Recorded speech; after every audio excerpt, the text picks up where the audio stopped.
remove from the stage. Alisin natin si Kitty Duterte. Asan ba yun si Kitty? Baka maano eh. Ito ba yun yung kanina? O yan, yung walang tao. O, alisin ko na yan. No? Ngayon, mga kababayan, pumunta tayo kay Inday Sara Duterte. Nandito po yung mga yung parang may pag-uutos na naman. No? Parang may pag-uutos na naman ho, mga bossing. Ito, tatlo to. No? Lahat po, Inday Sara Duterte. O ngayon, dito muna tayo sa isa. Nagbabayaran natin ngayon Ayan. ang pili ng maling leader. Opening pa lang ha. Iba na. O. Pinagbabayaran natin, no? Ang pagpili ng maling leader. Saan po? No, saan po? Yung mga pabahay ni Pangulong Bongbong Marcos with matching swimming pool. Tingin nyo sasabihin ng mga makakatanggap ng mga bahay na yon na mali yung napili na leader? Bumababa po ang inflation. Bumaba din po yung presyo ng bigas, mga kababayan. Although, hindi yung mismong presyo ang bumaba dahil inabunuhan ng gobyerno ng 13 pesos. Pero, 20 pesos pa din ang huhugutin ng mga DDS kapag sila ay bumili ng bigas. Di po ba? No. Banat! Inday! Pinagbabayaran natin ngayon ang pagpili ng maling leader. Nakikita natin ang lantaran at walang pakundangang paglabag sa ating saligang batas. Saan? Kami nga nilalabag mo yung karapatan namin na marinig eh. Kung saan napunta yung confidential funds. Di po ba, mga kababayan? Nanggaling nga yung confidential funds na yun sa tax ng mamamayang Pilipino eh. Tapos hindi nyo kami sinasagot kung saan napunta talaga yung confidential funds. Di ba?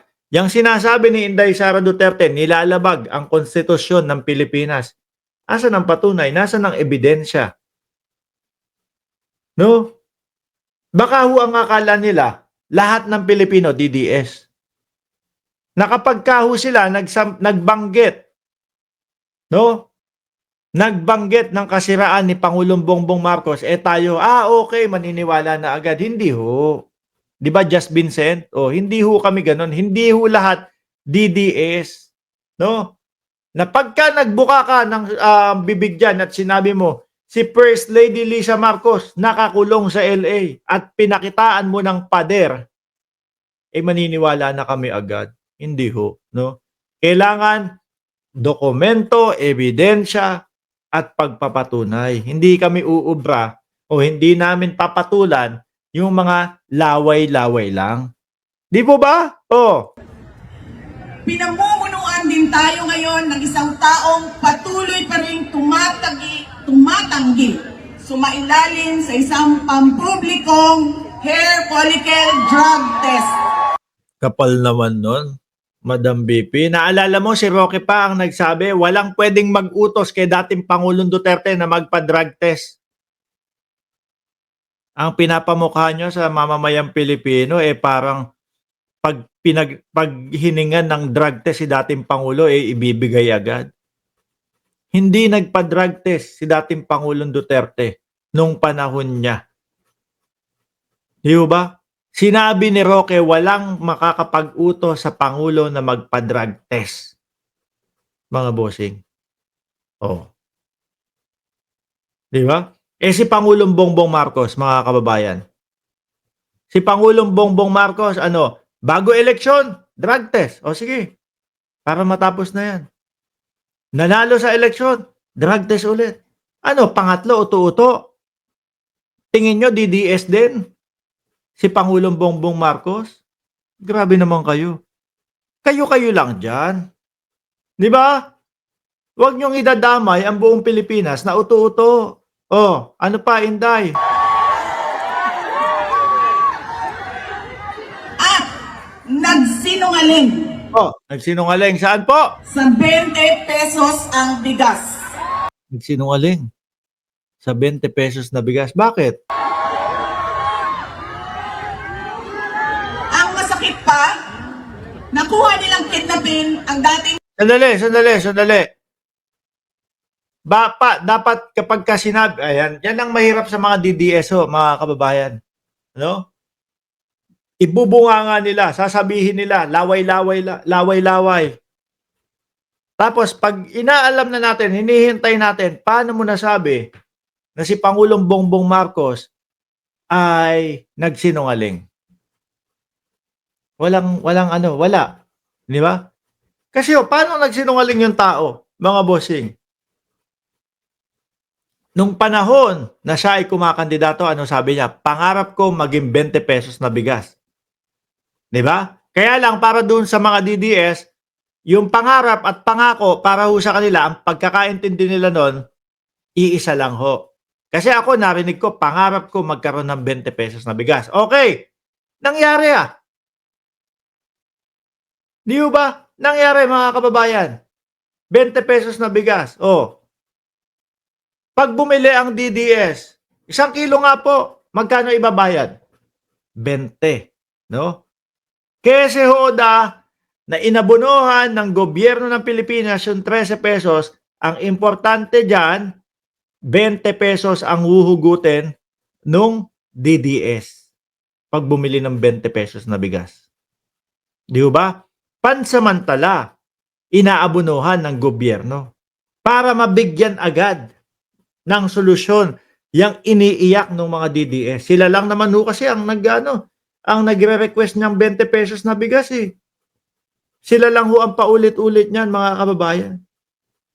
Di po ba? O sige, para maibigay natin diyan sa mga DDS na yan, eto, 20 pesos na bigas, abunuhan ng gobyerno. Pero hindi pang habang buhay na mag-aabono ang gobyerno. Bakit ho, mga bossing? Kasi di ba may mga proyekto si Pangulong Bongbong Marcos. Nakalaunan po, pagdating ng panahon, maibababa po yung puhunan ng mga magsasaka. Yung mga nagpoproseso ng mga bigas para linisin, para kiskisin. Gobyerno na ang may sagot. Babawas sa puhunan nila. So ngayon, magbawas sila ng presyo, hindi po masasaktan yung kanilang tubo. Di po ba, mga kababayan? Kaya, ang ginawa ni Inday Sara dito, nilakpasan niya na lang. Kasi nangyayari ho eh. At take note mga bossing kasi ang pinapalabas po nitong mga ito, na ang 20 pesos na bigas daw po ay hininto na. Yes, hininto, pero hindi po ibig sabihin, palpak yung 20 pesos na bigas. Ihininto po yun para wala ng pagtalunan. Dahil si Inday Sara Duterte, pinulitika niya ho, mga kababayan. Sa pamamagitan ng bakit itinapat ninyo sa araw ng eleksyon o sa panahon ng eleksyon. Kailan? Pagkapatay na sa gutom, yung mga DDS saka ilabas. I-resume, ibabalik. Yan, sabi ni Mityan Gamboa, ibabalik po ng May 13 yung 20 pesos na bigas, mga kababayan. Di po ba? Pero pinagmumukha nila, palpak po ang gobyerno doon sa 20 pesos na bigas. Sinasabi nila, kasi May 1, inilabas na nila, tas May 2, hininto na nila. Dahil po sa kanya yun. Binigyan niya ng kulay. Binigyan niya ng kulay politika. Na sana ho, yung mga kasulid-sulid natin dyan, tuloy-tuloy, na makakabili ng 20 pesos na bigas sa pang-araw-araw nila, nakakatipid na po, hindi. Nahinto, mga kababayan. Dahil kay Inday Sara Duterte. Tuloy. ang masakit pa, nakuha nilang kidnapin ang dating Pangulo.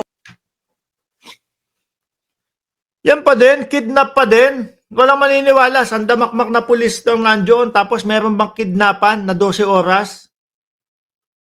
12 oras do. Ano yung 12 oras? Pinapaalam pa. Binasahan ng Miranda rights. Kinidnap. At dali-dalian nilang itinapon Ah. sa ibang bansa upang litisin ng mga dayuhan.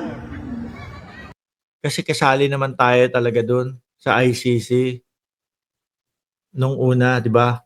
Si dating Pangulong Duterte lang ang umalis dyan kasi siya na yung iimbestigahan. Ngunit, Ah, higit pa sa mga kabiguang ito ay isang mas malalim na pambabastos at panghiinsulto sa ating mga Pilipino. bakit kaya? Iniinsulto nila tayo sa paggamit ng ayuda upang bilhin ang boto ng mga tao. Ano daw? Ayuda, bilhin ang boto ng tao. Ipapakita nyo yung mga ebidensya ninyo. Galit na galit ho sila sa ayuda. Pero kapag kaho sila yung namimigay ng ayuda, nakabalandra ho yung mga mukha nila. Diba, Bato de la Rosa, Bongo, o Inday Sara Duterte, dating Pangulong Duterte. Ang ayuda ay hindi naman likas na masama. Sa katunayan, Ginagawa nyo lang masama. Diba? Ginagawa nyo lang ho masama, mga kababayan. Pag sila ang nagpamigay ng ayuda, Diyos ko po, Lord, mabuti.